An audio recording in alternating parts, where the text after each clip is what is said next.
नमस्कार, मैं आर्या चतुर्वेदी और आप देख रहे हैं आईपा यानी कि all India progressive politics association, एक ऐसा संगठन जिसका मकसद है प्रगतिशील राजनीति को बढ़ावा देना। जैसे जिसका मकसद है ऐसे मुद्दों को लेकर लोगों से बात करना जिससे समाज और देश का विकास हो। तो आज इसी कड़ी में हम आ पहुंचे हैं प्रयागराज के सोराव और फाफामऊ विधानसभा के बॉर्डर पर, जहां पर हमारे साथ मौजूद हैं आलोक कुमार पांडे। सबसे पहले हम इनके बारे में आपको बता देते हैं। आपको बता दें ये एडवोकेट भी हैं और इसके साथ साथ ये पूर्व ब्लॉक प्रमुख भी रह चुके हैं। इसके साथ साथ इनको राष्ट्रपति से सम्मानित भी किया जा चुका है इनके कार्यों को लेकर। लेकिन अब ये बीजेपी के भावी प्रत्याशी भी हैं। तो इनसे जानते हैं कि इस विधानसभा क्षेत्र की क्या स्थिति है, आने वाले चुनाव की क्या स्थिति होगी। तो सर, सबसे पहले आपका आईपा के मंच पर बहुत बहुत स्वागत है। बहुत बहुत धन्यवाद, खासकर आपके इस चैनल को जिन्होंने हमारे लिए एक समय दिया है। आपको और आपकी पूरी टीम को ढेर सारी बधाई और शुभकामनाएं। सर, सबसे पहला और सिंपल तरीके से अगर सवाल किया जाए तो आज जो देश में राजनीति जो प्रचलन में है उससे आप संतुष्ट हैं या नहीं? अगर बदलाव चाहते हैं तो वो क्या बदलाव होना चाहिए? बिल्कुल संतुष्ट नहीं है मैडम। आजकल जो राजनीति की जो स्थिति हो गई है वो जाति और धर्म के ऊपर डिपेंड हो गई है, जो होना बिल्कुल नहीं चाहिए। और आजकल हम समझते हैं कि राजनीति में अच्छे लोगों की आने की ज़रूरत है, जो जाति और धर्म से, जैसे लोग तैयारी करते हैं, हम लोग तैयारी करें विधानसभा के लिए, तो कहते हैं कि इस विधानसभा में बैकवर्ड के लिए या एससी के लिए या फॉरवर्ड के लिए ये विधानसभा फॉरवर्ड को दिया जाएगा, फाफामऊ एससी को दिया जाएगा, सोराव बैकवर्ड को दिया जाए। जो कंडीशन बन रही है समाज के लिए, तो समझते हैं कि अच्छे प्रत्याशी आने चाहिए, चाहे जिस जात के हों और चाहे जिस धर्म के हों, जो समाज के लिए अच्छे काम करें। हम लोगों ने भी समाज के लिए अच्छे काम किए। ग्राम प्रधान रहते हुए मुझे प्रेसिडेंट अवार्ड भी मिला। ब्लॉक प्रमुख में भी 5 पैसे का दाग किसी ने आज तक लगाया नहीं। तो लिहाजा राजनीति में अच्छे लोगों की जरूरत है और हम चाहते हैं कि कोई भी प्रत्याशी आए, ये नहीं कि हमको टिकट मिले, लेकिन जो भी प्रत्याशी आए जो समाज के लिए अच्छा काम करे, चाहे जिस जात का, चाहे जिस धर्म का। अभी आपने बोला कि आज की जो राजनीति है वो जाति और धर्म पर हो रही, तो इसके लिए आपको किसको दोषी मानते हैं? हम समझते हैं कि हमारा समाज ही सबसे बड़ा दोषी है। सर, आज के समय में हर राजनीतिक दल खुद को लोकतांत्रिक बताता है, लेकिन वास्तव में क्या कोई दल लोकतांत्रिक है या नहीं? वास्तव में है, ऐसी बात नहीं। हमारी भारतीय जनता पार्टी अपने सिद्धांतों से कोई समझौता नहीं करती। आपने देखा, चाहे रोड के मामले में, चाहे शौचालय के मामले में, चाहे आवास के मामले में, उज्ज्वला गैस के मामले में, या 24 घंटे लाइट के मामले में, किसान के जो निधि जो पहुंच रही है उनके खाते में भी, हमारे प्रधानमंत्री जी ने उनके खाते में भी भेजा है पिछले 2 दिन पहले। तो सरकार की बहुत अच्छी पहल है। ऐसा कोई फील्ड नहीं है कि गवर्नमेंट काम नहीं कर रही है। अभी आपने अपने सरकार के काम गिनाए, लेकिन अगर विपक्षी पार्टियों की बात करें, विपक्षी जो दल हैं उनकी बात करें, तो उनका कहना है कि जो भी मौजूदा सरकार के ये काम है वो सिर्फ एक चुनावी एजेंडा है, महज कुछ लोगों का इसका फ़ायदा मिला, बाद बाकी सिर्फ कागजों तक सीमित रह गया। ऐसी कोई बात नहीं, वो धरातल पे नजर आ रहा है। बात अगर की जाए कि आरक्षण और धार्मिक चीज़ों को लेकर सियासत नहीं करनी चाहिए, क्योंकि ये सियासत में कहीं ना कहीं से गलत माना जाता है, आप भी क्या इसको गलत मानते हैं? अगर गलत मानते हैं तो क्यों?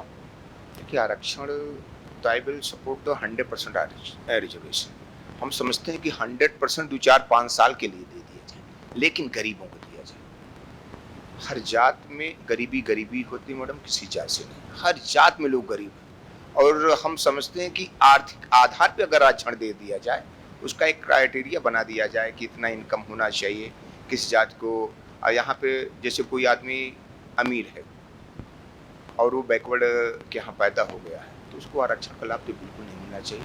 कुछ ऐसा नियम बनना चाहिए, काहे कि जो समाज की विसंगतियाँ जो बनती चली जा रही हैं, हम समझते हैं कि सवर्ण समाज में भी बहुत गरीब ऐसे गरीब हैं कि हम समाज में घूम रहे हैं, चुनाव प्रचार में देख रहे हैं, काफ़ी दिक्कतों का सामना उनको करना पड़ रहा है, लेकिन कुछ चाह के भी उनको सरकारी लाभ नहीं दे पा रहे। सर, आप एक एडवोकेट भी हैं, तो कहीं ना कहीं न्यायपालिका या यूके की न्यायपालिका प्रथम स्तंभ है, तो आज के समय में न्यायपालिका कितनी या कहें कि फ्रीडम है उसके पास, कितना खुले होकर काम कर पा रही है? एक न्यायपालिका है कि जो स्वतंत्र रूप से काम कर रही है। बात अगर कानून व्यवस्था की जाए तो उत्तर प्रदेश की क्या स्थिति है आज के समय में? कानून व्यवस्था के बारे में मैडम आपको धरातल में नजर आ रहा है। आज अतीक अहमद, मुख्तार अंसारी, विकास दुबे जैसे अपराधी सजा पा रहे हैं और जो कह रहे हैं कि किसी जात के आधार पे मुसलमान के ही ऊपर कार्रवाई हो रही है, गलत लोगों के ऊपर संदेह दिया जा रहा है। हम तो समझते हैं कि विकास दुबे ब्राह्मण थे और चाहे जितने भी लोग और हैं, जितने भी अपराधी हैं, योगी जी हर जिले से एक लिस्ट बना रहे हैं और जो अपराधी उनके ऊपर कार्रवाई होगी। और हम चाहते भी हैं कि जो गरीबों का हक लिए हैं, जो गरीबों का घर छीने हैं, उनका भी घर छीनना चाहिए, उनका घर गिरना चाहिए। इसके सरकार के इस कार्रवाई पे हम लोग पूरी तरह से सहमत हैं और जो भ्रष्टाचार से लिप्त हैं उनको भी सजा मिलनी चाहिए। सर कहीं ना कहीं चुनाव कहते हैं, सारी पार्टियां कहती हैं कि वो ज़मीनी स्तर से जुड़े मुद्दे होते हैं, उन पर चुनाव करते हैं, लेकिन चुनाव आते आते भावनात्मक चीज़ें ऐसे आ जाती हैं कि उन मुद्दों से हर पार्टी भटक जाती है। तो इसको लेकर क्या कहना चाहेंगे? मुद्दों से भटकना तो हम समझते हैं कि जितनी भारतीय जनता पार्टी हमारी पार्टी के बारे में बताए, विपक्ष के बारे में बताने की जरूरत नहीं। वो तो जनता बताएगी 2022 का चुनाव है कि उनको क्या करना है। लेकिन जितने भी मुद्दे हैं उनकी एजेंडा में जितने भी, जैसे रामलला का राम मंदिर बन रहा है, अयोध्या में भव्य मंदिर बन रहा है, लोग लड़ाने का भी काम करते हैं। हम समझते हैं कि कोर्ट का फैसला है, कोर्ट ने मंदिर के लिए भी फैसला दिया है और मस्जिद के लिए भी फैसला दिया है। उनकी मस्जिद भी बगल में बन रही है और इसमें लड़ाने की कोई बात नहीं। अब भाजपा ने जितने भी काम किए, ये राजनीति में जिनका उतना एजेंडा था, जैसे धारा 370 कश्मीर से हटाया गया, इतने दिनों से लोग कहते थे जान चली जाएगी 370 नहीं हटेगा। आज देखिए, आज लोग बैठे भी हैं और 370 भी हट गया है। सर इसको आपने किसानों की बात की, तो विपक्ष का कहना है कि इस मौजूदा सरकार का फेलियर है, जो कहीं ना कहीं किसान को समझा नहीं पाई और उनको एक बार फिर से पीछे हटना पड़ा। क्या रीज़न रह गया सर कि ये इस मुद्दे को, इस कानून को ना तक आप लोग किसानों को समझा सके और आखिरकार ये वापस ही लेना पड़ा इतनी शहादत के बाद? कि जो हम समझते हैं कि बिल आ जाने से किसानों को बहुत बड़ा फायदा होता है। पुनः हम समझते हैं कि इस बिल को पास कराएगी और इसमें कोई दो राय नहीं। सरकार इसमें फेलियर नहीं हुई, हो सकता है किसान को समझने में कुछ चूक हुई है इस बिल को लेकर। सर आपने बोला कि पुनः इस बिल को पास कराया जाएगा, तो ये बिल हटाना चुनावी मुद्दा या फिर ये सिर्फ हटा के चुनाव जीतना, ये एक बड़ी चीज़ है कि चुनाव जीतने के बाद ये बिल फिर उससे वापस ले आना? बिल, मैडम, मेरे कहने का मतलब है कि जो बिल पास कराने का है तो किसानों को बैठ के एक रूपरेखा, गवर्नमेंट थोड़ा सा जल्दी हो सकता मान लिया कि गवर्नमेंट किसानों को बैठा के समझा नहीं पाई, तो हम समझते हैं कि एक रूपरेखा तैयार होगा जिसमें हमारे उत्तर प्रदेश के किसान रहेंगे, पूरे देश के किसान रहेंगे, पश्चिमी उत्तर प्रदेश के रहेंगे, हरियाणा के, पंजाब के, जो भी किसान सबसे ज़्यादा इस समय इस मुद्दे को लेकर गंभीरता से धरने पर बैठे थे, उन लोगों को, नेताओं को बैठाया जाएगा और एक आम सहमत बनेगी, उसके बाद ये बिल बनाया जाएगा। जब तक आम सहमत नहीं बनेगी तब तक ये बिल नहीं बनेगा और जो बिल बनेगा किसान के हित में रहेगा और उस सम्मत से उसको लोकसभा में पास करने की पूरा प्रयास। क्या लगता है सर, मौजूदा सरकार के जो विकास मॉडल से जनता कितना खुश है? एक बार फिर से प्यार लुटाएगी या फिर एक दरकिनार कर देगी? गवर्नमेंट तो फिर से आ रही है मैडम, उसमें कोई दो राय नहीं। और अगर गवर्नमेंट नहीं आएगी, जो विकास की गंगा बह रही है, चाहे जितने भी नेशनल हाईवे बन रहे हैं, राम मंदिर बन रहा है, अयोध्या में राम मंदिर बन रहा है, काशी में बाबा विश्वनाथ जी का मंदिर बना, मथुरा की तैयारी चल रही है, तो मुद्दे भाजपा ने जो कहा वो करके दिखाया। सर आपने अभी बोला कि मंदिरों की तैयारी चल रही, काशी ले लो, अयोध्या ले लो, तो ये एक धर्म को लेकर कहीं ना कहीं चुनावी एजेंडा हो गया है? कोई धर्म नहीं मैडम। आपने देखा कि जब मुगल राज कर रहे थे, कोई भी हिंदू नेता या हिंदू राजा किसी भी मस्जिद को गिरा के मंदिर नहीं बनाया, इतिहास गवाह है। और जितने भी, हम किसी मस्जिद को गिरा के मंदिर नहीं बनाने हैं, ये हमारा धर्म कभी इस और कभी बात ही नहीं करता, ना हमारी पार्टी इसमें बात करती। जो हमारे धार्मिक संस्कार में, जैसे मक्का मदीना मुसलमानों के लिए पवित्र है, वैसे हमारे लिए, हमारे हिंदू भाइयों के लिए अयोध्या पवित्र है। कहना है विपक्ष पार्टी दल नेता, उनका कहना है कि जो पिछली सरकार के कामों को ये सरकार अपनी मुहर लगा रही है, अपना कह के बता रही है। एक्चुअल में ये जो काम है, ये नेशनल हाईवे वगैरह, ये पिछली सरकार के किए हुए हैं। हमारे पूर्व मुख्यमंत्री अखिलेश यादव मुंगेरी लाल की हंसी सपने देखते हैं और जब से मुख्यमंत्री बने, इसके पहले जो मुख्यमंत्री हमारे अखिलेश यादव जी थे, ये माननीय मुलायम सिंह जी के द्वारा बनाए गए हैं और जब से बने हैं आज तक इन्होंने एक चुनाव जीत नहीं सके। खुद इनके भाई हार गए।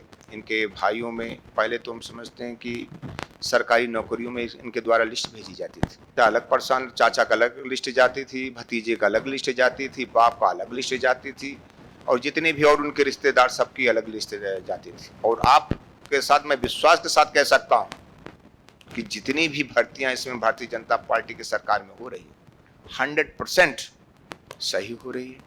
कोई भी 1 रुपए का आरोप नहीं लगा सकता कि पैसे लेके लोग भर्ती कर रहे हैं। सर, आपने भर्तियों की बात की है तो हम भर्तियों से ही कर लेते हैं। युवा लखनऊ में आंदोलन करते हैं कि उन्हें रोजगार नहीं मिल रहा, भर्तियां अटकी पड़ी हुई, एग्जाम कैंसिल हो रहा है। तो ये सर, इसके पीछे क्या रीजन रह जाता? कई भर्तियां अटकी पड़ी हुई हैं, चाहे टीचर की ले लो या फिर किसी भी की ले लो, भर्तियां अटक जाती हैं, बीच में रोक दी जाती। ऐसे क्या रीजन रह जाते हैं कि रोजगार के नाम पर सिर्फ एक कागजात पे रह जाते हैं? क्योंकि धरातल पर जो हमने युवाओं से बात की तो उनका कहना है कि रोजगार एक्चुअल में मिला ही नहीं है।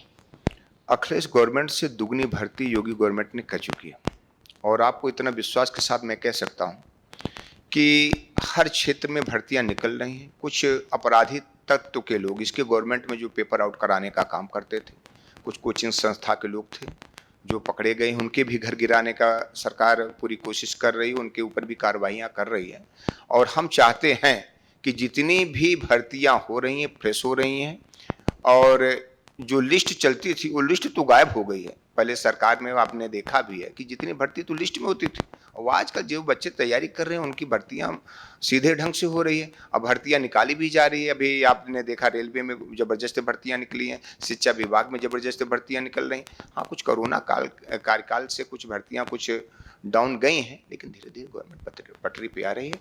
और युवाओं से भी अपील करते हैं धैर्य का परिचय दें और भर्तियां निकलेगी और उनको नौकरी भी मिलेगी।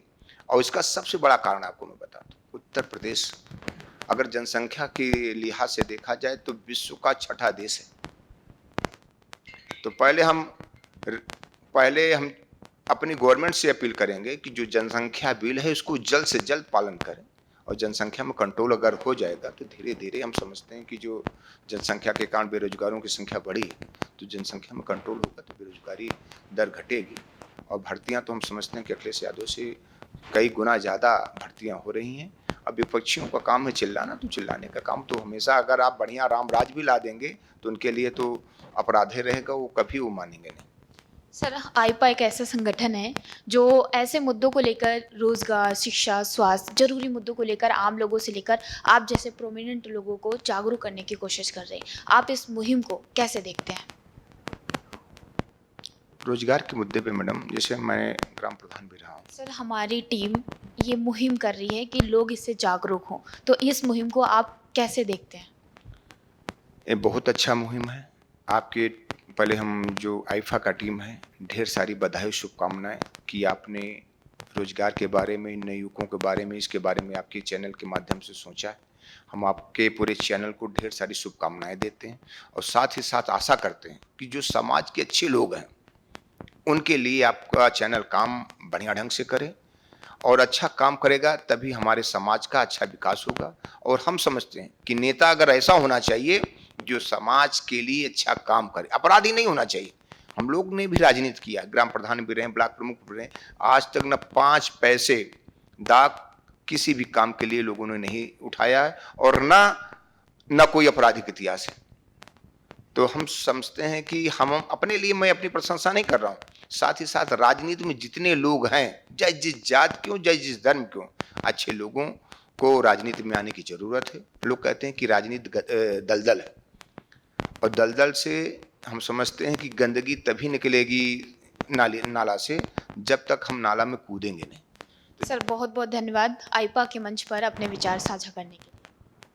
आपको भी ढेर सारी बधाई, शुभकामनाएं, आपके सारे टीम को ढेर सारी शुभकामनाएं। हम समझते हैं कि ये चैनल आपका आगे बढ़े और ऐसे समाज के लिए अच्छे काम करते रहे। बहुत बहुत धन्यवाद।